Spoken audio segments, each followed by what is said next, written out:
നമസ്കാരം, എൻ്റെ പേര് ശ്രീറാം. ഞാൻ എറണാകുളത്ത് നിന്നാണ് വരുന്നത്. അപ്പോൾ നമ്മുടെ ജീവിതത്തിൽ അമ്മമാർക്കുള്ള സാധനം എല്ലാവർക്കും അറിയാം, വളരെ പ്രാധാന്യമുള്ളതാണ്. പക്ഷെ നമ്മൾ ഈ FB പോസ്റ്റിലും നമ്മൾ കഥയൊക്കെ എഴുതുമ്പോൾ ഭയങ്കര ഡിഗ്രി കൂട്ടിയാണ് എഴുതുന്നത് എനിക്ക് തോന്നുന്നത്. അപ്പം ഞാൻ ഒരു കാര്യം ചെയ്യാം, ഞാൻ എൻ്റെ അമ്മയെ ഇവിടെ ഞാൻ പരിചയപ്പെടുത്താം, എന്നിട്ട് നിങ്ങൾ നോക്കിയാൽ മതി നിങ്ങളുടെ വീട്ടിലും ഇങ്ങനെയൊക്കെ തന്നെയാണോ എന്നുള്ളത്.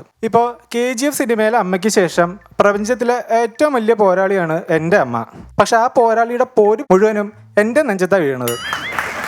ഇപ്പം നമ്മുടെ പിറന്നാളൊക്കെ വന്നു കഴിഞ്ഞാൽ ഹാപ്പി ബർത്ത്ഡേ എന്നായിരിക്കും പറയാറുള്ളത്. പക്ഷെ എൻ്റെ അമ്മ പറയണത് 25 വർഷമായിട്ട് ഒരുത്തൻ എന്നെ പറ്റിച്ചുകൊണ്ടിരിക്കണമെന്നാണ്. അത് എല്ലാ വർഷവും ഇങ്ങനെ കൂട്ടിക്കൊണ്ടിരിക്കും. ഇപ്പോൾ കഴിഞ്ഞ പ്രാവശ്യം 34ാം പറ്റിപ്പിൻ്റെ വാർഷികമാണ് നടന്നത്. എൻ്റെ അമ്മ എനിക്ക് പണി തന്നിട്ടുള്ളത് എൻ്റെ പേര് ശ്രീറാം എന്നിട്ടതാണ്. അതെനിക്ക് തോന്നുന്നു ജൂലൈ മാസത്തിൽ ജനിച്ചു, രാമായണ മാസം എന്ന് പറഞ്ഞിട്ടാണ് ശ്രീറാം എന്നുള്ള പേരിട്ടത്. പക്ഷേ ഇതിൻ്റെ ഡേഞ്ചർ എന്താണെന്ന് വെച്ച് കഴിഞ്ഞാൽ കള്ളു കുടിക്കാൻ പറ്റൂല, കമൻ്റ് അടിക്കാൻ പറ്റൂല, കോപ്പി അടിക്കാൻ പറ്റൂല. കാരണം ശ്രീറാം എന്നുള്ള പേര് വെച്ചിട്ടാണ് നീ ഈ കാര്യങ്ങളൊക്കെ ചെയ്യണമെന്നാണ് എന്നോട് പറയുന്നത്. എനിക്കാണെങ്കിൽ ഈ മേഖലയിലൊക്കെ പ്രശസ്തനാണെന്ന് ഭയങ്കര ആഗ്രഹമുണ്ട്. ആ ഒരു ഭാവി അമ്മ നശിപ്പിച്ചു കളഞ്ഞു. പക്ഷെ അമ്മ എനിക്കൊരു സഹായം ചെയ്തു. എൻ്റെ പേര് ദുൽഖർ സൽമാൻ എന്ന് വിളിച്ചില്ല. കാരണം എന്ന് പറഞ്ഞു കഴിഞ്ഞാൽ ഇപ്പം ഇവിടെ ഇരിക്കുന്ന പെങ്കൊച്ചൻ്റെ പേര് ചോദിച്ചു കഴിഞ്ഞാൽ ദുൽഖർ സൽമാൻ എന്ന് പറഞ്ഞു കഴിഞ്ഞാൽ ആ പെങ്കൊച്ച് ഇപ്പം ഇരിക്കുന്നതിനെക്കാട്ടും ബോധം കിട്ടു പോകും. അപ്പം ഞാൻ പറഞ്ഞല്ലോ, ഞാനൊരു 80 മോഡലാണ്. 80 മോഡലിലെ പിള്ളേരുടെ ഒരു കാര്യം എന്ന് പറഞ്ഞു കഴിഞ്ഞാൽ അന്ന് ദൂരദർശൻ ചാനൽ മാത്രമേ ഉള്ളൂ. ഇപ്പം വേറെ പരിപാടിയൊന്നും ഉണ്ടാവില്ല. അപ്പോൾ ദൂരദർശൻകാർ ഒരു ഫേവർ ചെയ്യും, ഒരു DD2 എന്നൊരു ചാനലും കൂടെ അവർ തരും. അപ്പോൾ എന്താണെന്ന് വെച്ച് കഴിഞ്ഞാൽ DD2 അത്ര പെട്ടെന്ന് കിട്ടില്ല. നമുക്ക് ആൻറ്റിനെ ഏതൊക്കെയോ രീതിയിൽ വെച്ച് എന്തൊക്കെയോ യന്ത്രങ്ങളൊക്കെ ഫിറ്റ് ചെയ്യണം. അപ്പോൾ എനിക്ക് എൻ്റെ ശാസ്ത്രബുദ്ധി വളർന്നു വരുന്ന സമയമായതുകൊണ്ട് ഞാൻ ഇലക്ട്രോ മാഗ്നറ്റിക് റേഡിയേഷൻ തിയറിയിലെ ഒരു പരീക്ഷണം നടത്തി. വീട്ടിലെ ട്യൂബ് ലൈറ്റും ഷർട്ട് തൂക്കണ ഹാങ്കർ വരെ ഞാൻ ആ ആൻറ്റിനെ മേലെ കെട്ടി തൂക്കി. പക്ഷേ DD2 വന്നില്ല.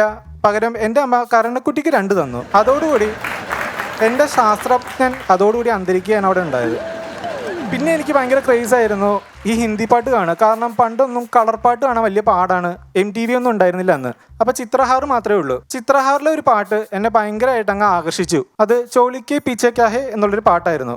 എനിക്കന്ന് ഹിന്ദി അറിഞ്ഞൂടാ. പക്ഷേ ഞാൻ ചോളിക്കെ പീച്ചെ ക്യാ ഹേ ഒച്ചത്തി പാടിക്കൊണ്ട് വീടിന് ചുറ്റും നടന്നു. അമ്മയ്ക്കാണെങ്കിൽ ഹിന്ദി അറിയത്തില്ല അതുവരെ. പക്ഷേ ഏതോ അദൃശ്യ ശക്തിയുടെ പ്രേരണയാൽ എന്നെ ചപ്പാത്തി കോലി വെച്ചിട്ടാണ് തല്ലിയത്. അന്ന് എനിക്ക് മനസ്സിലായി ഹിന്ദി സീക്കണ ബഹുത്ത് ആവശ്യ ഹേ എന്നുള്ളത്.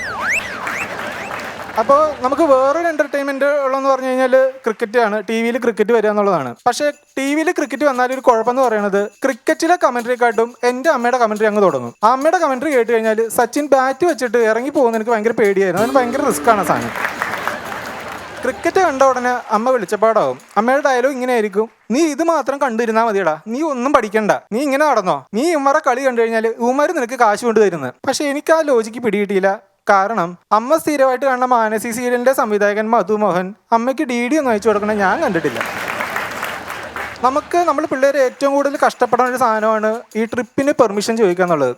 ട്രിപ്പിന് പെർമിഷൻ ചോദിച്ചു കഴിഞ്ഞാൽ ഉടനെ മദർ പറയും, ഇവിടെ ആ സ്ഥലത്തിന് എന്താണ് ഇത്ര പ്രത്യേകത, ഇവിടെ കോവളത്തെ വേലി തന്നെയല്ല അങ്ങ് ഗോവയിൽ പഠിക്കണമെന്ന്. പക്ഷേ അതുകൊണ്ട് തന്നെ ഞാൻ ഇപ്പോൾ കുളു മണാലി ഒന്നും ചോദിക്കാറില്ല.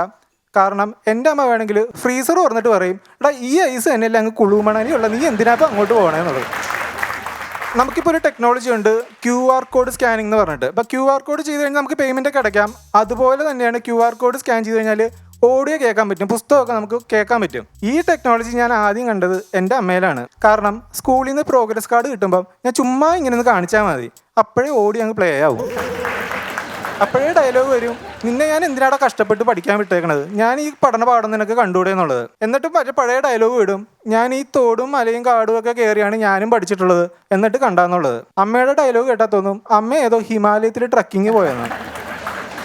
പക്ഷേ ഹിമാലയത്തിൽ ട്രക്കിങ്ങിന് പോയ പാർട്ടിയുടെ മാർക്ക് 2ഉം 2.5 ആയിരുന്നു. അപ്പം ഞാൻ അമ്മയോട് പറഞ്ഞു, അമ്മൂമ്മ 50-ൽ 0 വാങ്ങിച്ചത്, അമ്മ അത് 2.5 എത്തിച്ചിട്ടുണ്ട്. ഞാനിപ്പോൾ എൻ്റെ കഷ്ടപ്പാട് കൊണ്ട് 20 വരെ എത്തിച്ചിട്ടുണ്ട്. ഇനി എൻ്റെ 3 തലമുറ വരുമ്പം അവർ 50-ൽ 50 എത്തിയും നമ്മുടെ കുടുംബം ഒരു IAS കുടുംബമാവും.